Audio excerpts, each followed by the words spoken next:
copying animals. It's the animals coming through us. We're not copying anything. That's what my Tantra teacher taught me. It's like, it's totally the wrong way. Like, the cobra came through and then they saw, oh, looks like a cobra. They weren't copying the cobra. It wasn't like, oh, let me see how we could do similar to her. And, you know? No, that's very mindy. It's full heart. Yoga was always heart. It was late last 50 years that it became so much mind and so much perfection and so much lost in that superficiality. So coming back to the principles. Are you recording now? Already? Okay. No? So we're saying Shri is uplifting. Shri is connecting to the positive. You can see, yeah. S-H-R-I.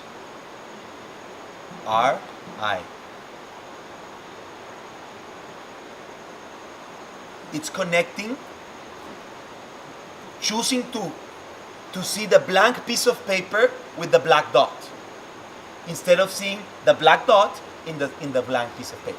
Because you're always going to have black dots. But Shri uplifts you and says, it's your choice. Do you want to see the shadow? It's always going to be there. Do you want to nurture yourself? Do you want to inspire yourself? Do things that inspire you. Read things that inspire you. Talk things that inspire you. Create high vibrations, because you're responsible for your life. Live in a Shri-ful way. Yes? Shri is the power of the goddess that emerges from the earth, that comes through us. And she's all about inspiration and devotion and love and, you know, uplifting from the soul, connecting from your soul. So it's very, always when we see ourselves going into the mind, oh, why am I choosing this? Why am I going to this old pattern of nourishing the negative mental patterns in my life? The negative emotional patterns I've been repeating. See yourself. See yourself when you come into the shadow, you're not feeling good. See yourself how you've done that all your life. Just see it. No judgment. We forget about it, so we keep falling into the same hole. But when you see it, it's like, oh my God, I'm believing in this theater again. Hey, wait a second. You have all the tools to now connect to Shri, to the uplifting energy that's always there. It's emerging from the earth. Yes, Shri emerges from the earth. It's the power of the goddess from the earth. You choose to connect with her or not. She's always there. It's a choice.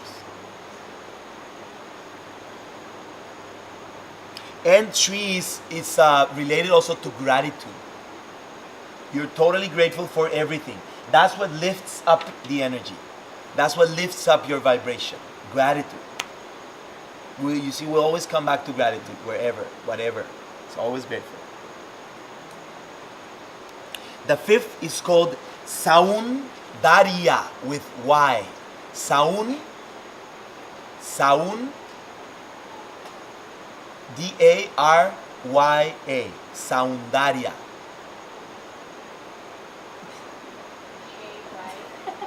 A. Saundarya. Saum, S-A. S-A-N-D-A-R-Y-A.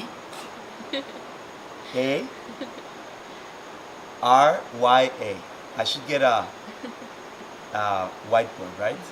Could help.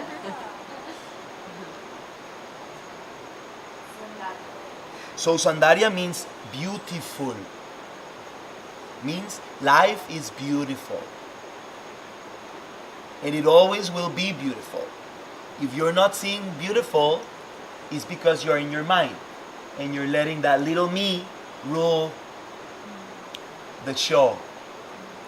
But life is beautiful as it is. Look around you. Look in nature. You look around everywhere where human being hasn't been around.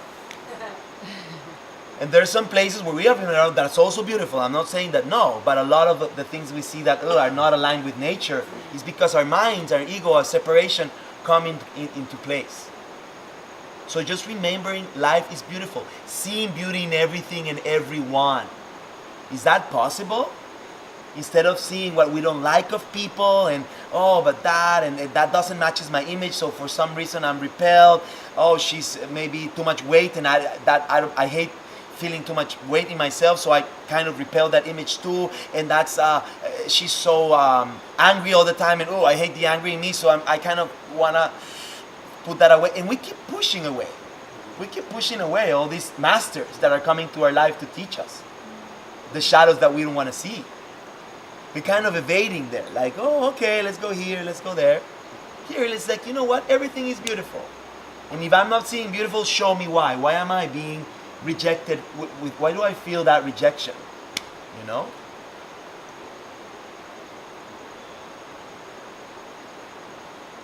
The next is called Sauma. S-A-U-M-A.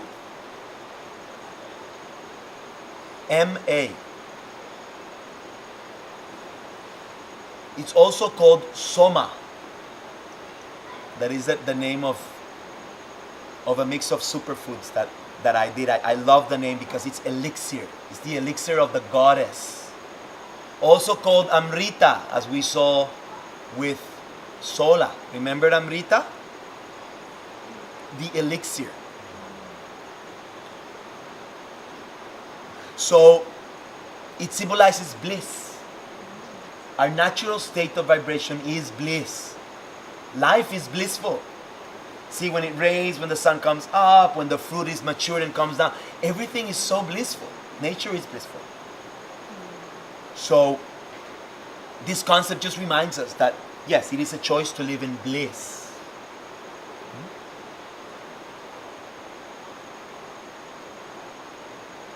It's also symbolized by the moonlight. Moonlight, la luz de la luna.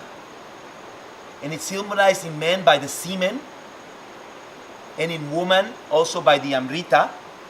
Should we call the liquid that comes out, that's Amrita too? Because there's two, it's good to distinguish this. There's two Amrita. The Amrita we saw with Sola is the one that comes from the yoni, right? When you ejaculate. But the Amrita comes from the third eye, from the pineal gland.